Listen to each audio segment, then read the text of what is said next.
بسم اللہ الرحمن الرحیم۔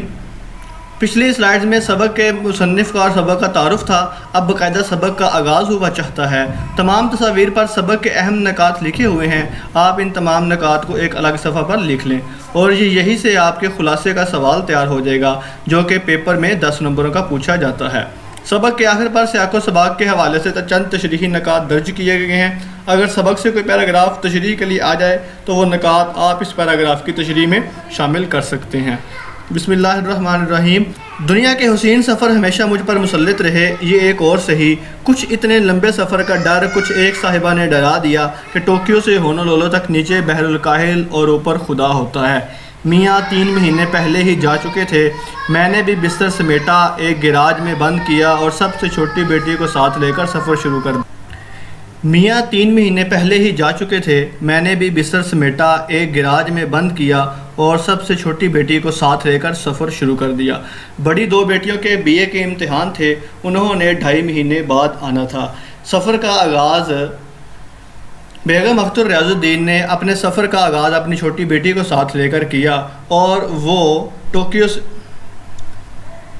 اور اپنی دونوں بیٹیوں کو انہوں نے 2.5 مہینے بعد آنے کا کہہ دیا تھا۔ سفر کا آغاز ہی ان کا ڈراؤنا تھا اور سفر کے آغاز میں ہی ان کے دل میں ایک ڈر بیٹھ گیا تھا۔ کراچی پہنچ کر BOAC کا ٹکٹ بک کرایا۔ BOAC یہ اصل میں برٹش اوورسیز ایئر ویز کارپوریشن ہے۔ اس غریب ایئر لائن سے جانا ہو تو 24 گھنٹے کی گنجائش رکھنی چاہیے۔ یہ 1440 منٹ سے کم لیٹ ہونا اپنی شان کے خلاف سمجھتی ہے۔ میں ہمیشہ اسی ہوائی کمپنی کو چنتی ہوں کیونکہ اس کی نشست آرام دہ اور عملہ تمیزدار ہوتا ہے۔ سفر کرنے کے لیے جو سب سے اہم چیز ہوتی ہے وہ ایک پرفیکشن ہوتی سفر کے لیے جو اہم چیز ہوتی ہے وہ سکون ہوتا ہے۔ اگر آپ مہنگی سے مہنگی ٹکٹ بھی بک کروا لیں لیکن وہاں پر آپ کو سکون نہیں ہے تو پھر آپ کا سفر کا مزہ کرکرا ہو جاتا ہے۔ تو اسی لیے بیگم اختر ریاض الدین نے BOAC کو منتخب کیا کیونکہ نشست آرام دہ تھی اور عملہ تمیزدار ہوتا تھا۔ ہم نے پہلی ٹھیکی کلکتہ لگائی۔ کلکتہ میری جائے پیدائش ہے، میں صرف 1 سال کی تھی جب وہاں لائی گئی تھی۔ کلکتہ دیکھنے کی خواہش نے مجھے ہمیشہ دھکے کھلوائے ہیں۔ ایئرپورٹ سے لے کر پولیس اسٹیشن تک جو حال ہوا اس سے تو یہی سمجھ آیا کہ خدا کسی شریف انسان کو کلکتہ نہ لے جائے۔ مرزا غالب نے کچھ اچھا دیکھا ہے تو کسٹم آفیسر اور بنیا پولیس سے پہلے دیکھا ہوگا۔ کلکتہ یہ انڈیا کا ایک شہر ہے اور یہ مصنف کی جائے پیدائش ہے۔ اصل میں ایئرپورٹ پر کسٹم آفیسر والے حضرات بیرون ملک سے آنے والے لوگوں کو تنگ کرتے ہیں اور رشوت کا چال چلن عام ہوتا ہے۔ اسی وجہ سے بیگم اختر ریاض الدین کہہ رہی ہیں مرزا غالب نے کچھ اچھا دیکھا تھا تو کسٹم آفیسر اور بنیا پولیس سے پہلے دیکھا ہوگا۔ مرزا غالب نے 1823 میں انگریزوں کے دارالحکومت کلکتہ میں اپنی پینشن کی بندش کے خلاف مقدمہ درج کرنے کے لیے سفر کیا۔ غالب کئی مہینوں میں کانپور، لکھنؤ، الہ آباد اور بنارس کے راستے دلی سے کلکتہ پہنچے اور انہوں نے اپنے اشعار میں کلکتہ کی بہت زیادہ تعریف کی ہے۔ کلکتہ بھارت کے صوبے مغربی بنگال کا دارالحکومت ہے۔ آج کل اس کا نام کولکتہ ہے۔